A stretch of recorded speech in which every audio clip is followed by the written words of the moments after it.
Olá, alunos do curso de Direito Médico e Bioética aqui do Brasil Jurídico. Estamos agora iniciando a nossa quarta aula, em que nós vamos discutir sobre sigilo profissional, também chamado sigilo médico ou segredo profissional, ou segredo médico. Bem, a questão é que são situações em que, obviamente, nós precisamos deixar claro de que o segredo não pode ser rompido, que a confidencialidade deve ser mantida justamente para a manutenção do respeito ao direito à privacidade do paciente. E as diferenças a respeito dessas palavras que aqui coloquei, eu vou esmiuçar aqui na aula. Mas o mais importante é que a gente possa perceber de que esse assunto, ele é um assunto que não comporta interpretações outras, senão aquelas que cabem exatamente na normativa, inclusive apenas a normativa é que a gente encontra as três únicas hipóteses de quebra de sigilo que nós vamos estudar aqui também. Então é importante que os profissionais de saúde já saibam desse assunto, porque na medida em que os casos concretos acontecerem na prática, eles já vão ter ciência de como proceder, ou ao menos aonde eles vão encontrar as respostas. A mesma coisa os profissionais da área jurídica que vão julgar ou que vão atuar nas causas como advogados, eles já vão conhecer também previamente a respeito do que nós estamos falando, tá bom? Então vamos pensar aqui desde uma origem histórica muito rápida, só mesmo para a gente perceber em que assenta essa perspectiva do sigilo, e depois a gente vai para o âmbito constitucional, para o âmbito ético profissional e vamos dar sequência para os casos concretos sobre, por exemplo, situações em relação a adolescentes, situações em relação a pacientes soropositivos, são diversas minúcias, como por exemplo o prontuário de paciente que já é falecido pode ou não pode liberar para a família. Então vamos pensar sobre essas coisas, tá joia? Vamos começar aqui pelos slides em que a gente já vai discutir um pouco do juramento hipocrático. Olha aqui, gente, tem um trecho do juramento hipocrático que faz alusão a esse assunto que a gente está discutindo, que é o assunto sobre sigilo.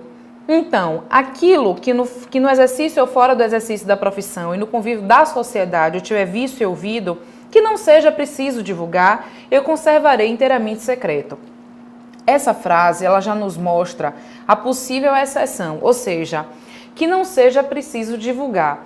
A manutenção do segredo, ela, portanto, não tem uma perspectiva absoluta, ela tem uma perspectiva relativa, entretanto, relativa não a qualquer contexto, mas aos contextos permitidos pela norma. Na medida em que ele diz que não seja preciso divulgar, ele aventa as possibilidades em que há necessidade de divulgação. Então esse porém, ele já é pensado há muito tempo, né? Então a gente pensa que desde a origem de um juramento que é repetido por formandos em medicina há séculos, nessas origens a gente já percebe as hipóteses de ruptura desse segredo. Claro que a gente tem na sociedade conformação de contextos que vão modificando um pouco o que a gente compreende por adequado ou por inadequado. É óbvio, a gente sabe disso, de que as normas no sentido legislativo, elas sofrem influências da moralidade local e também dos contextos históricos. Então, quando a gente começar aqui a discutir um pouco sobre situações de adolescentes, por exemplo, a gente vai perceber de que maneira a nossa legislação interpreta, de que maneira o código interpreta as questões de saúde pública e como é que a gente pode, hoje, pensando a nossa moralidade posta, interpretar esse caso concreto. Mas então, o que a gente tem aqui em mente? De que nós temos situações que já são aventadas, a gente já já coloca em jogo contextos de quebra de sigilo há muito tempo. Então esse é o contexto histórico e eu quero trazer para vocês aqui um pouco mais, que é de algo de uma perspectiva universal e depois constitucional. Olha aqui então para os slides. Declaração Universal dos Direitos Humanos, no artigo 12 já diz: ninguém será sujeito a interferência em sua vida privada. Olha a perspectiva da privacidade aqui, essa vida privada, isso que já era discutido, já era posto desde o âmbito da Declaração Universal dos Direitos Humanos, a gente está falando de 1948, e a Constituição Federal. São invioláveis a intimidade, a vida privada, a honra e a imagem das pessoas, assegurado o direito de indenização pelo dano material ou moral decorrente de sua violação. E aqui a gente tem essa ideia da vida privada, da intimidade, e que também resvala na perspectiva de honra e imagem. Olhem só.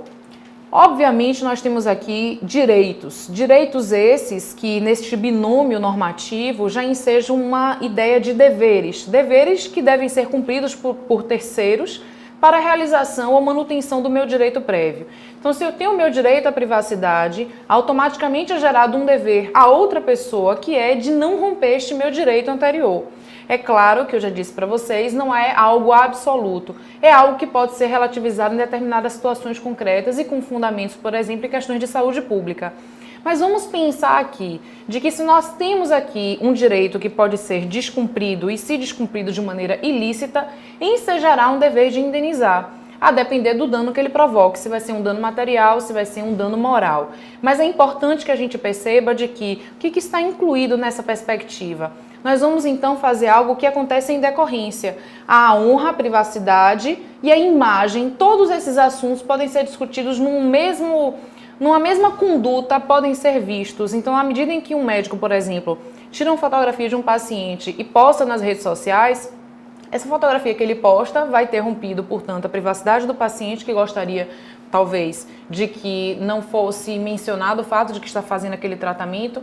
A imagem dele também pode ter sido maculada por conta de algo que ele não gostaria que tivesse acontecido, a sua honra, a depender das interpretações nos casos concretos. Mas nós sabemos que a medicina pensa na perspectiva macro, ou seja, pensa na medicina como um todo e não necessariamente nos médicos, em espécie, né? Então, assim, muito mais importa a áurea de respeito a todo o exercício da medicina, muito maior do que se em casos concretos nós podemos ou não exibir fotos de médicos ou pacientes. Então, eu vou tecer comentários a respeito disso um pouco mais, mas o que eu gostaria era de não perder esse momento de fazer essa discussão com vocês. Mostrar que dentro do assunto de sigilo nós temos também um assunto de publicidade e propaganda que está atrelado, né? Então, vejam que as ideias em direito médico, elas caminham concatenadas. É quase que uma rede. Então, esse pensamento macro deve estar presente nos estudos de vocês, tá bom?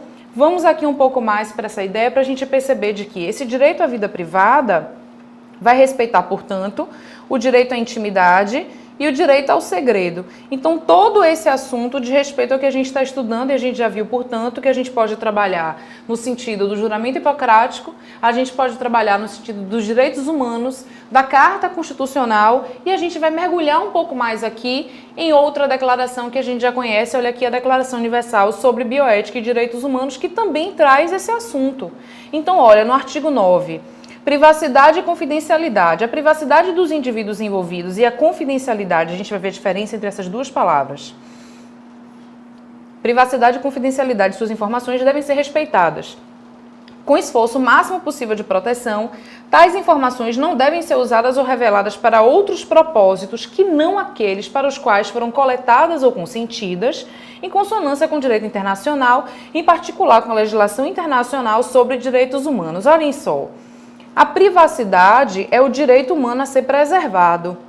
A confidencialidade é a obrigação de terceiro quanto à manutenção do direito à privacidade. Lembra que eu falei agora há pouco de que nós temos essa estratégia de que se há um direito de alguém, no caso, o direito à privacidade, isso faz com que brote um dever do terceiro, de outra pessoa, nesse caso o dever de confidencialidade, que é manter essas informações privadas em sigilo, em segredo, tá? E aí, de quem é esse dever nesse nosso estudo sobre relação entre médicos e pacientes? É um dever médico. O médico, ele tem o dever de exercer a confidencialidade em relação aos dados de ordem privada daquele paciente.